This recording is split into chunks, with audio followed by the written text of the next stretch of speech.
संगीता, मैं तुम्हें यह नहीं कहूँगी कि मैं तुम्हें बहू नहीं बेटी ही मानूंगी। बेटी बेटी होती है, बहू बहू होती है। मैं तुम्हें बेटी जैसा प्यार नहीं दूंगी, मैं तुम्हें बहू जैसा प्यार ही दूंगी।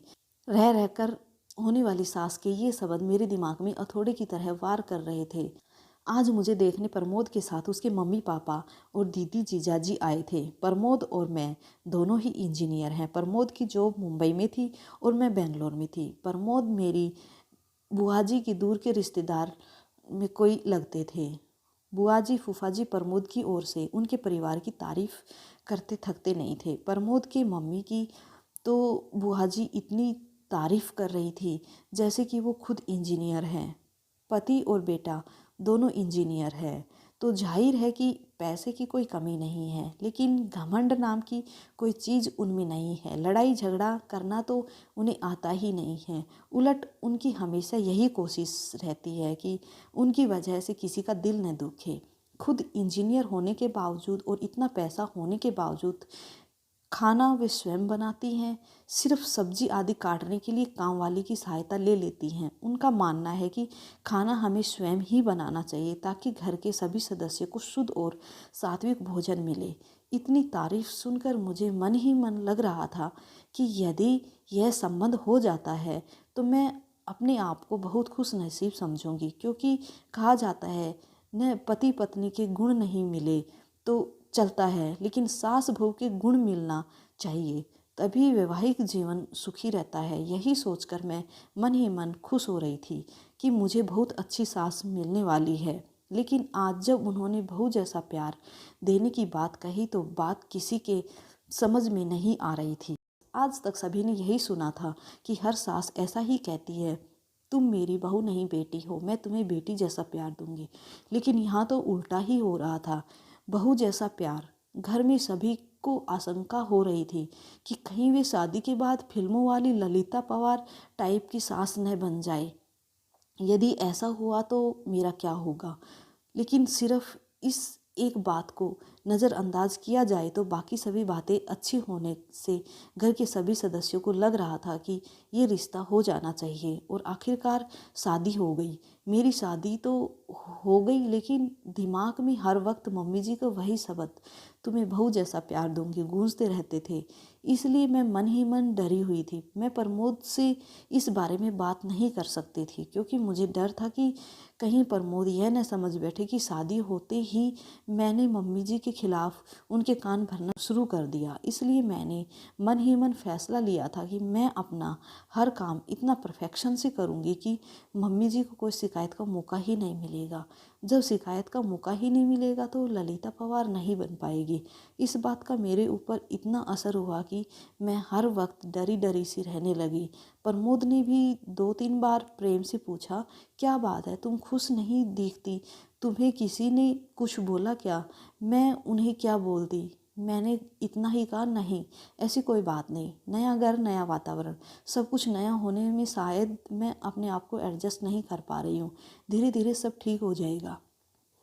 मम्मी जी पापा जी भी मेरा बहुत ख्याल रख रहे हैं, हर वक्त बहुत प्यार से पेश आते हैं। लेकिन मेरे मन में जो बहू जैसा प्यार की गांठ बैठ चुकी थी वो निकल ही नहीं पा रही थी। सब लोग कहते हैं ना कि शादी के बाद कुछ दिनों तक तो ससुराल में सभी अच्छे से ही रहते हैं, असलियत तो धीरे धीरे सामने आती है। अभी तो शुरुआत है, इसलिए ये लोग प्यार जता रहे हैं। धीरे धीरे मेरा मन इन्हीं आशंकाओं से ग्रस्त रहने लगा। शादी के 8-10 दिन बाद ही मैं चाय बनाने लगी तो दूध का गंज मेरे हाथ से निकल गया। पूरा का पूरा गरम गरम दूध नीचे गिर गया। मैं इतनी ज़्यादा डर गई कि पूछो मत। कहाँ तो मैं सोच रही थी कि मैं हर काम पूरे परफेक्शन से करूँगी, और कहाँ ये दूध। उसमें भी खास बात यह है कि दूध वाला दिन में सिर्फ एक बार सुबह ही दूध लाता है। पैकेट के दूध में मिलावट होने की वजह से घर में नहीं लाते हैं। सभी लोग चाय का इंतज़ार कर रहे थे। गंज गिरने की आवाज़ सुनकर मम्मी जी बाहर से ही आवाज़ लगाई, संगीता क्या हुआ? मैं तो इतनी ज़्यादा डर गई थी कि मेरे मुंह से आवाज़ ही नहीं निकली। तब मम्मी जी खुद किचन में आई। मम्मी जी को सामने देख मैं डर के मारे कांपने लगी। मुझे लगा कि अब वे ज़रूर ललिता पवार बन जाएंगी, क्योंकि अब कल सुबह तक किसी को चाय की नसीब नहीं होने वाली और सभी को चाय पीने की आदत है। मम्मी जी ने गिरे हुए दूध की तरफ देखा, मेरी तरफ देखा और मैं बम फटने का इंतज़ार करने लगी। बस अब फटा बम, अब फटा बम। लेकिन ये क्या, बम तो फुसका निकला। मम्मी जी मेरे पास आई और बोली, कोई बात नहीं संगीता, तुम इतनी डर क्यों रही हो? तुमने कोई जानबूझ के थोड़ी गिराया है दूध, हो जाता है कभी कभी, कोई बात नहीं, तुम रिलैक्स हो जाओ। लेकिन मम्मी जी, अब चाय कौन सी दूध में बनेगी? दूध वाला तो कल आएगा, मैंने अभी पैकेट का दूध बुला लेती हूँ। लेकिन आप ही ने कहा था कि आपने पैकेट का दूध नहीं लेती। लाते तो नहीं, लेकिन सभी को चाय का एक तरह से नशा हो गया है, तो चाय के बिना तो नहीं रहेंगे, इसलिए इमरजेंसी में एक आध बार चलता है पैकेट का दूध। हम लोग ऑफिस में चाय पीते हैं ना, वहाँ कौन से दूध का उपयोग किया जाता है क्या हमें पता चलता है? ऑफिस में हमारी मजबूरी है, लेकिन घर में जहाँ तक संभव है शरीर की दृष्टिकोण से जो अच्छा रहता है वो करना चाहिए। इसलिए अपन पैकेट का दूध नहीं लेते, लेकिन एक आध बार कुछ नहीं होता, रोज़ रोज़ थोड़े ही दूध गिर जाएगा। अब तुम रिलैक्स हो जाओ।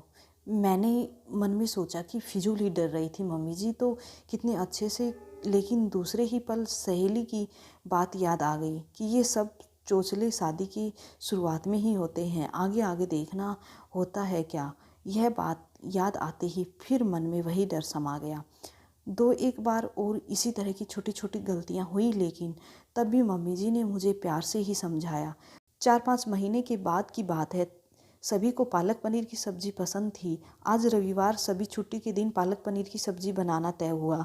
सब लोग खाना खाने बैठे तो जैसे ही इन्होंने पहला को मुँह में लिया तो बहुत बुरा मुँह बनाया और एक घूंट पानी पीकर बोले कि आज सब्जी में नमक डाला है या नमक में सब्जी?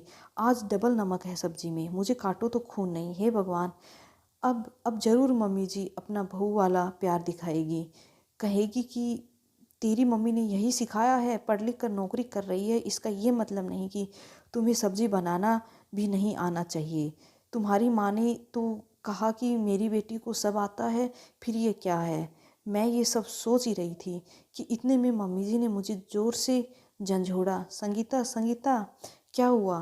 तुम काँप क्यों रही हो, रो क्यों रही हो? कुछ नहीं, वो सब्जी मम्मी जी, सॉरी, न मालूम आज मैंने नमक डबल हो गया। अब सब लोग खाना कैसे खाएंगे? फूल गोभी की सब्जी, दाल, चटनी और अचार है ना, खा लेंगे, तू घबरा मत।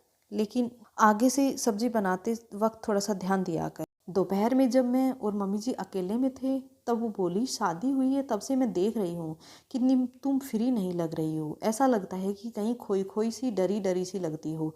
क्या बात है? यदि तुम मुझे नहीं बताओगी तो हम समस्या का निदान कैसे कर पाएंगे? यहाँ तुम्हारी मम्मी नहीं है, लेकिन मैं तो हूँ ना। तुम मुझसे अपने मन की बात कह सकती हो। उनके इतने प्रेम से बोलने पर मैं अपने आप को रोक नहीं पाई, रोने लगी। उन्होंने मुझे अपनी बाहों में भर लिया। अब बता क्या बात है? मम्मी जी, जब आप मुझे देखने आई थी तो आपने कहा था ना कि आप मुझे बेटी जैसा नहीं बहू जैसा प्यार करेंगी। हाँ कहा था, तो बहू जैसा भी कोई प्यार होता है क्या? बहू की छोटी से छोटी गलती पर भी उसे इतना प्रताड़ित किया जाता है कि मानो उसे बहुत बड़ा गुनाह हो गया हो। इसलिए मुझे लगा कि आप मेरी छोटी छोटी बात पर आप महाभारत रचेंगी, इनको मेरे खिलाफ भड़काएंगी। इसी सोच के चलते मैं हर वक्त डरती रहती हूँ कि मुझसे कोई गलती नहीं होनी चाहिए, मुझ पर नाराज़ होने का आपको कोई मौका नहीं मिलना चाहिए। सच बताऊँ तो आज तक मुझसे जो भी गलतियाँ हुई हैं वो इसी घबराहट के चलते हुई। लेकिन मेरी एक बात समझ में नहीं आई, बहू जैसा प्यार करूँगी ऐसा कहने पर भी आपने आज तक अपना सासूपना नहीं दिखाया और मुझे डांटा भी नहीं। फिर आपने ऐसा क्यों कहा था कि आप बहू जैसा प्यार करेंगी? अरे पगली, मुझे नहीं पता था कि तू मेरी सीधी सी बात को इतना दिल पर लगा लेगी। एक बात बता, क्या कभी तूने किसी माँ को अपनी बेटी से यह कहते सुना है कि वो उसे बहू जैसा प्यार करेगी? नहीं ना। अब हम बेटी को बहू जैसा प्यार नहीं कर सकते तो बहू को बेटी जैसा प्यार क्यों करते हैं? इसका तो यही मतलब हुआ ना कि हम बेटी को ज़्यादा महत्व देते हैं, बेटी को ज़्यादा प्यार करते हैं। इसलिए बहू से कहते हैं कि तुम्हें बेटी बनाएंगे, तुझे बेटी जैसा प्यार देंगे। हम लोग बेटे को ज़्यादा महत्व देते हैं, इसलिए बेटे को बेटे जैसा ही प्यार देते हैं। कभी भी बेटे से यह नहीं कहते कि तुझे बेटी जैसा प्यार देंगे। यदि हम बेटा और बेटी दोनों को समान समझे तो बेटी को बेटी जैसा प्यार क्यों नहीं दे सकते। मेरी नज़र में जिस तरह बेटी अपना एक अलग अस्तित्व है, उसी तरह बहू का भी अपना एक अलग अस्तित्व है। मैं बहू को बेटी से किसी भी मामले में कम नहीं समझती, इसलिए मैंने कहा था कि मैं तुम्हें बेटी जैसा नहीं बहू जैसा प्यार दूंगी। मुझे क्या पता था कि तुम उसका गलत मतलब लगा के वह बात दिल को लगा लेगी।